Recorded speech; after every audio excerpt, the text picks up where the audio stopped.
So when you start the swing, players might get there, but they will go with a tilted wrist here.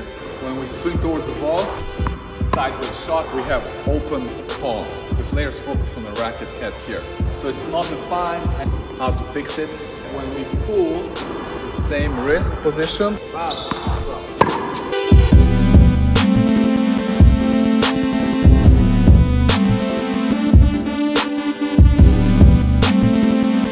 Hi everyone, my name is Milan from Serbia. I'm founder of TENFITMEN. I'm a professional tennis player and coach. What's up guys? Welcome back to another TENFITMEN video. Today I'm going to share with you 3 most common forehand mistakes. Let's get into it. The number one of the most common mistakes that I've seen over the many years is the use of non-dominant arm, right? In my case, the left arm. So the players very often just don't use it. They have a very limited understanding of importance, right? So when you start the swing, it kind of drops down and it's really not active. So this is the first mistake. And also when you go to hit the shot, there's not much use of the arm because it's already dropped. So then it's here, right? So it looks something like this. How to fix it? Make the turn by using the non-dominant arm to get the racket here to leverage, to the leverage position.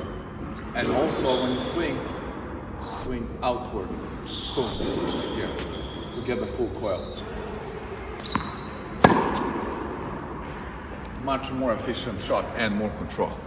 The number 2, the second most common mistake on the forehand I'm going to talk about today is related to the power position here.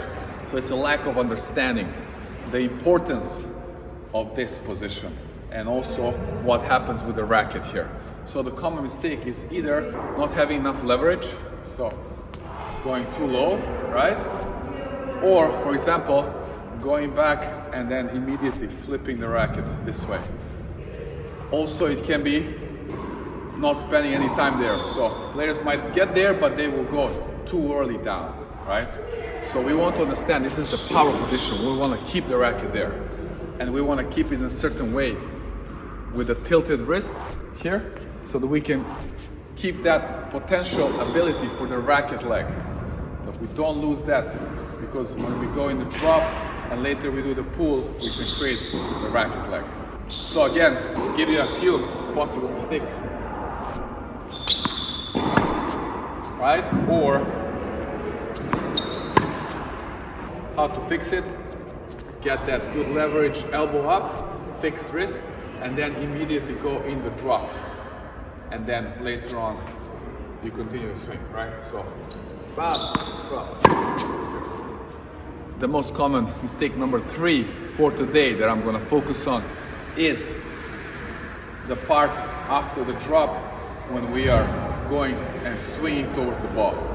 So what's the mistake here? Very common.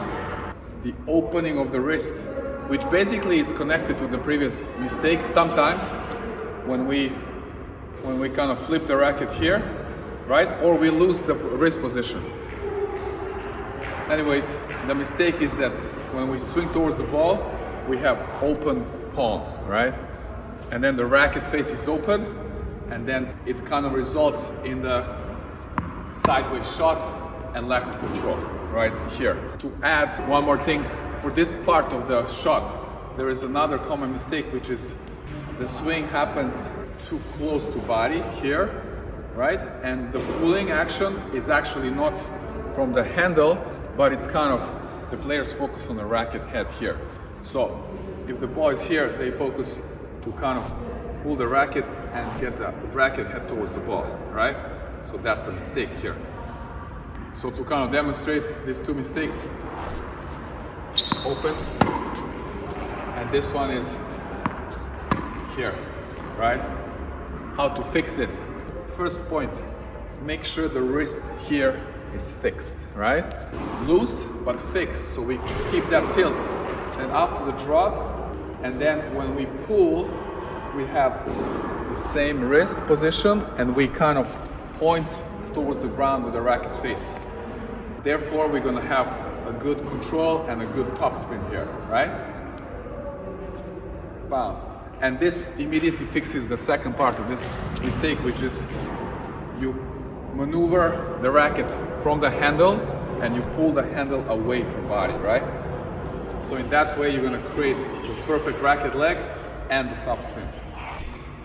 Here. I will also share the bonus mistake. It's related to the finish, with the finish here, where the racket kind of floats and the elbow sometimes drops, or there is no consistent pattern or the finish, the ending, right? So it's not defined, and then therefore it's not stable. The shot is not consistent, we don't have control.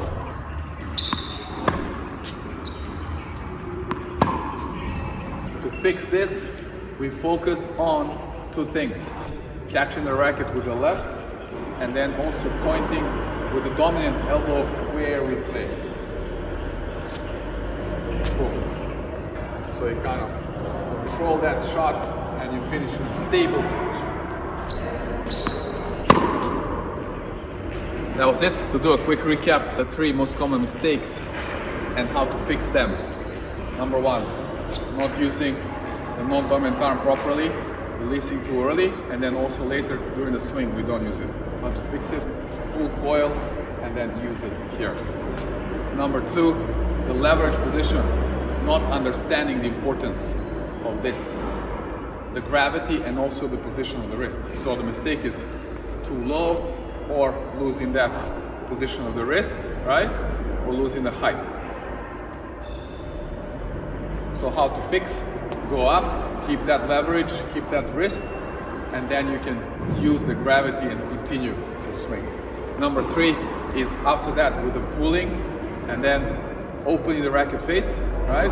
Because of that not understanding the wrist position, and pulling and focusing on the racket head to get towards the ball, right? And to fix that, you maneuver from the handle and keep that wrist fixed, palm down, so you get that racket facing down, and then you get that full, proper swing through the ball. Finally, the bonus mistake is finishing randomly here. Focus on fixing it by catching the racket and finishing with the elbow. That was it for today. I hope it helps, guys, and I hope you can improve your forehands. Make sure you check your own technique and see if you're guilty of some of these mistakes. I bet you are, at least one, and I hope you're gonna improve it, and after this hit some massive forehands. Enjoy the process, and I'll see you soon in our next video.